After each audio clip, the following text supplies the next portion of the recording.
122 miles. 120 miles per hour. Hey guys, it's Coach K here. One of my friends reached out to me wanting some advice on his serve. His name's Adam Ferrari. He's a 6'3" lefty that was a former Division II starter at Hawaii Hilo.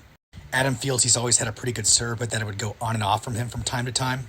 And he wants to make that extra push to get it to 125 or 130 miles an hour. He took a break from competitive tennis for a while to start a new business. So he's recently just been getting back into the swing of things, and he's coming back with a vengeance. He's already looking forward to playing some prize money open tournaments this summer. So I'm going to compare him side by side with fellow lefty Feliciano López. For those of you that don't know, Feliciano López retired a few years ago, but he's a 6'2" lefty that had an absolute cannon of a serve. He can hit it into the 140s easily. He's from Spain, and he got to as high as number 12 in the world at some point. Now, the first thing we're going to look at is the starting position. Take a look at how close Adam's feet are together. Now, I'm aware that there are some pros that start with the feet pretty close together, like Andy Roddick. However, not to this extent. So this could potentially throw Adam's balance off later into the serve. It could also disrupt him from having a more seamless transition from getting his weight from his back leg to his front leg later in the serve. Now, as they're both starting their motion, you can see López gets his racket more towards the right side fence. Now, Adam doesn't necessarily have to get his racket to the right this early.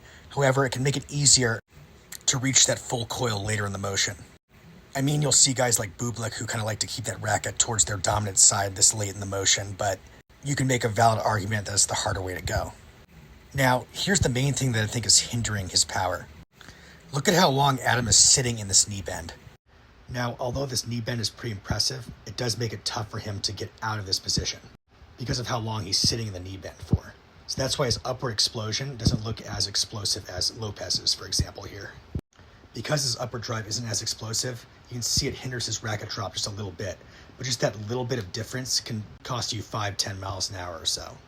So to help solve this problem for not having the legs be sunken down into the ground for this long, there's a couple things I'd recommend. The first recommendation I'd have is to lower the toss.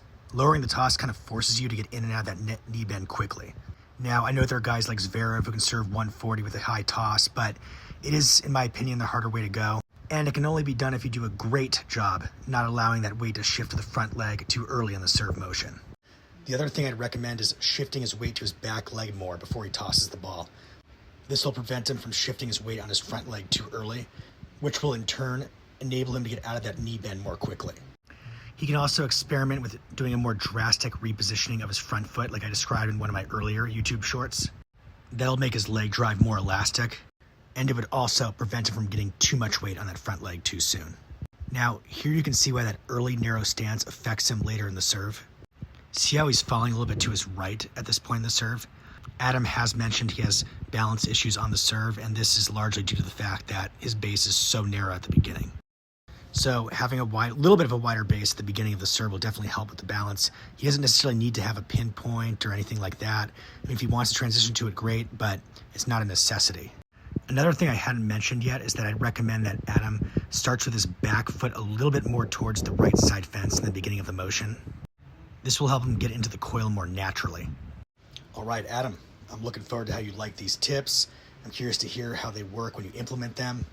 Thanks, Adam, for sending me your serve video. And thanks, guys, for checking out this channel, checking out this video.